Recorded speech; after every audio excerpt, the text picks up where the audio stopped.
দেশে অস্থির অবস্থা সৃষ্টি করছে নির্বাচন বিমুখ দলগুলো, এমন মন্তব্য করেছেন বিএনপির মহাসচিব মির্জা ফখরুল ইসলাম আলমগীর। সন্ধ্যায় ঠাকুরগাঁওয়ের এক মতবিনিময় সভায় কথা বলেন তিনি।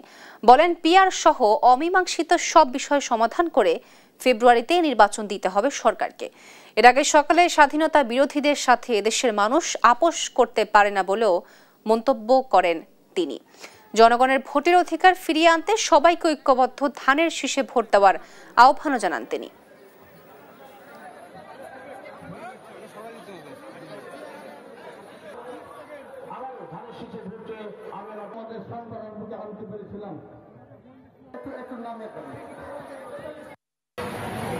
জামাত ইসলাম তারা আজকে বিভিন্ন অজুহাত তুলে দেশকে একটা অস্থিতিশীলতার দিকে নিয়ে যাওয়ার চেষ্টা করছে। আমরা এর তীব্র বিরোধিতা করছি। আমরা মনে করি যেটা এই সমস্ত বিষয় নিয়ে একটা সমস্যা তৈরি করে গণতন্ত্রকে ব্যাহত করা, নির্বাচনকে ব্যাহত করা, এটা কোনো মতেই জনগণ বরদাস্ত করবে না।